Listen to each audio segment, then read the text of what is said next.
자, 새정치민주연합의 얘기입니다. 김현도 접고 안철수도 접고 무언가를 접었다 이런 얘기인데 조수인 차장. 네. 지역위원장 오늘 공모가 있었는데 그 얘기인가 보죠? 네, 그렇습니다. 바로 새정치민주연합이 지역위원장 공모를 했는데요. 오늘 오후 5시가 마감 시간이었습니다. 그런데 김현 의원이 비례대표이기 때문에 그리고 또 그동안에 경기도 안산 지역구를 타진하고 있다. 이런 소식이 많이 들렸습니다만 그 공모에 응하지 않았습니다. 김현 의원.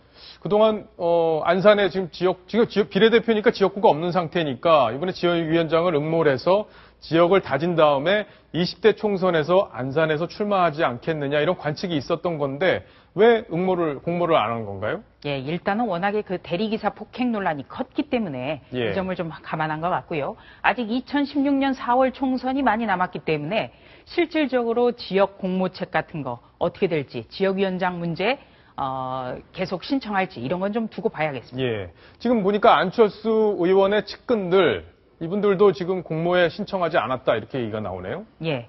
바로 이제 3월에 민주당과 안철수 신당이 합당하면서 전국의 246명의 지역위원장 자리가 현재 모두 공석 상태입니다. 예. 그리고 또 안철수 전 공동대표 사람들이 대부분이 원외 인사기 때문에 이번 지역위원장에 공모하지 않겠느냐 이런 관측이 있었습니다만 안철수 전 공동대표가 최근 기자간담회에서 그 비상대책위원회에 들어갈 마음도 없고 또 내 몫의 조직강화특별위원회, 그러니까 지역위원장 선정 과정에 깊이 관여하는 조직강화특위에도 관여할 생각이 없다. 이렇게 얘기하면서 안철수 쪽 사람들도 오늘까지 지원하지 않은 것으로 보입니다. 예. 그런데 또 제가 또 궁금한 건 이 지역위원장이 도대체 뭐 하는 자리길래 이렇게 뉴스가 되는 건지 좀 궁금하거든요. 네. 어떤 자리인가요? 바로 지역위원장은 각 지역의 그 조직을 총괄하는 자리입니다. 대부분 지역위원장이 총선에 공천을 받을 확률이 커지면서 바로 지역위원장은 공천을 받게 되는 지름길로 많이 평가가 되고요. 또 내년 봄에 새정치민주연합은 차기 당대표를 뽑는 그 전당대회가 예정이 있기 때문에 그렇죠. 예. 이 전당대회에서 당대표 선출 권한을 갖는 대의원 선정에 막강한 영향력을 갖게 됩니다. 그렇기 때문에 지역위원장은 각 계파별로도 지금 물밑 신경전이 대단히 많습니다. 이번 지역위원장 공모에서 관심을 끌었던 부분 바로 새정치연합이 통진당에게 양보했던 지역을 누구에게 줄 것이냐 바로 그 부분인데 조수인 차장. 네. 지금 3곳이 있었죠? 예. 거긴 어떻게 결과가 나왔습니까? 네, 바로 현역 통합진보당 의원들의 지역구가 3곳이 있습니다. 서울 관악을 이상규 의원 지역이고요. 광주 서구을 오병윤 의원 지역구입니다. 그리고 경기 성남 중원 김미희 의원 지역인데요. 이 세 지역에 굉장히 많은 사람들이 도전장을 냈습니다. 예. 지금 이미 통합진보당과의 야권연대는 없다라고 분명하게 선을 긋고 있고요. 또 이 세 지역이 아주 좋은 곳입니다. 그러니까 새정치민주연합이 앞으로 정계 개편 과정에서 어떤 당명으로 바꿀지 또 어떤 모습으로 발전할 수 있을지 모르겠습니다만 현재 야권이 깃발을 꽂았을 때 공천을 받고 출마를 했을 때 당선 가능성이 아주 높은 지역입니다. 그래서 광주 서울 같은 경우에는 전남일보 기자 출신인데요. 김정현 수석 부대변인이 이번에 도전장을 냈고요. 지난번에 광주시장을 놓고 탈당 사태를 빚었던 이용석 전 의원이라든지 또 광주시장을 지냈던 강훈태 전 시장 모두 광주 서울을 꾀하고 있습니다. 예.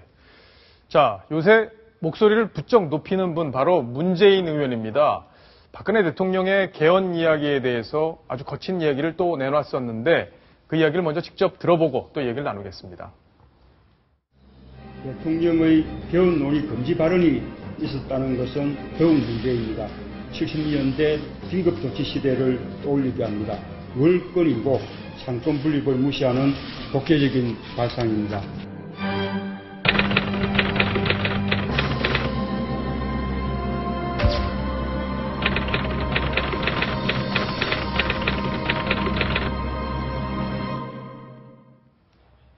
자, 지금 화면을 보면 문재인 의원이 3번이나 박근혜 대통령을 향해서 독재라는 표현을 쓰고 있는데 조수인 차장, 네. 지금 우리 독재 시대에 살고 있는 건 맞습니까?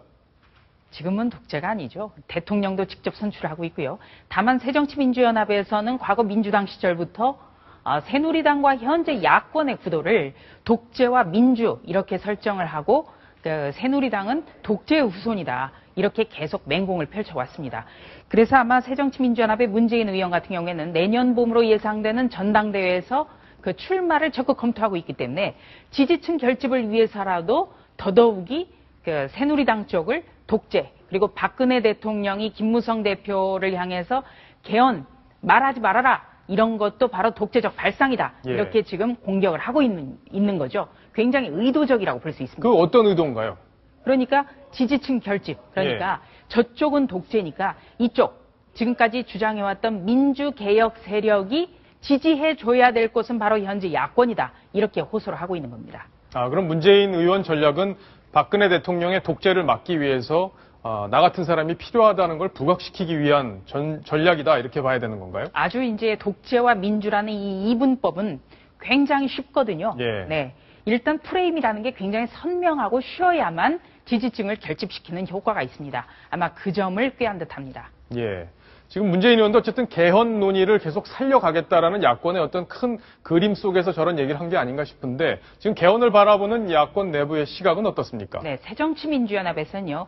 지난주에 중국을 방문 중이던 새누리당 김무성 대표가 개헌을 논의할 때가 됐다고 했을 때 기다렸다는 듯이 개헌 본격적으로 논의하자 이렇게 얘기를 했습니다. 예. 문재인 의원의 경우에는 2012년 대선 때만 하더라도 개헌에 대해서 구체적으로 언급한 적이 한 번도 없습니다.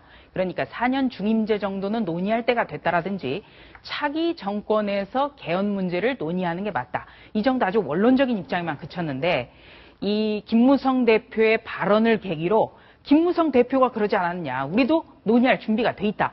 그래서 문희상 비상대책위원장 같은 경우에는 이번 비대위 체제에서 개헌을 본격적으로 논의하겠다. 이렇게 얘기를 했고요. 문재인 의원 같은 경우에도 4년 중임제 문제 그리고 이원 집정부제 이런 거는 논의할 때가 됐다. 이렇게 맞장구를 치고 있습니다. 예, 큰일 났습니다. 이거 야권에서 이렇게 계속 개헌 얘기가 터져 나오면은 여당에서도 지금 계속 개헌을 해야 된다, 이렇게 필요하다 강조했던 분들이 많기 때문에 개헌 논의가 막 불붙기 시작하면 박근혜 대통령 일하기 어려울 것 같은데요. 지금 굉장히 사면 초가에 몰린 사람이 바로 새누리당 김무성 대표인데요. 김무성 대표가 바로 박근혜 대통령의 레이저를 맞고 개헌 얘기 더 이상 안 하겠다. 예. 이렇게 확전을 경계하고 있지만 새정치민주연합에서는 개헌하자. 김무성 대표가 본심을 얘기한 거다. 박근혜 대통령이 레이저로 쏘면서 하지 말라고 하더라도 본심을 숨길 수가 있느냐. 예, 이렇게 계속 지금 불을 떼고 있습니다. 근데 지금 새정치민주연합 내부 상황을 보면 계속 이렇게 문재인 의원만 독주를 하는 것 같은 느낌이 있어요. 뭔가 중도적 세력, 온건한 세력들도 목소리를 내야 될 텐데 마땅한 말이 없습니까? 뭐가 문제인 거죠? 네, 바로 비노계, 중도파의 입장을 대변할 수 있는 어떤 깃발을 들 사람이 없다는 게 예. 비노계 중도파의 굉장히 깊은 고민입니다.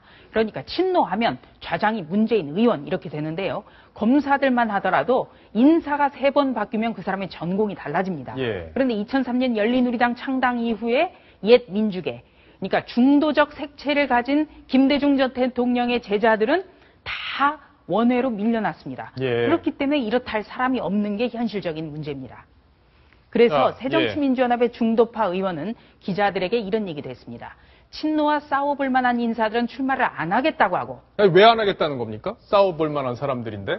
그러니까 이 꼴 저 꼴 보기 싫다. 예. 이런 속내도 있고요. 예. 지금 의원총회만 하더라도 친노 강경파들이 하도 득달같이 달려드니까 말을 안 하고 중간에 퇴장했다고 하는 분들도 많거든요. 그렇죠. 네. 예. 그리고 또 나머지는 경쟁력이 떨어진다. 얼굴이 없기 때문에 중도파가 뭉치지 못하고 항상 비주류라는 얘기를 듣는다. 예. 네.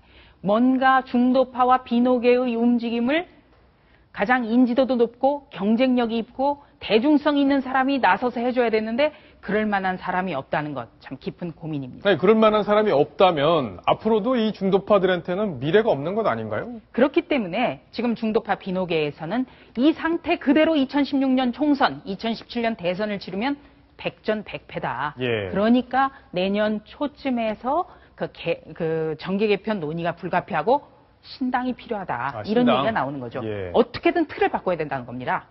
자, 신당이 창당할 수 있을지 없을지 아마 야권 내부에 지금 복잡한 기류가 흐름이 어느 쪽으로 갈지가 지금 중요한 변수인 것 같은데 조수진 차장과 함께 야권 내부의 복잡한 상황 한번 진단을 해봤습니다.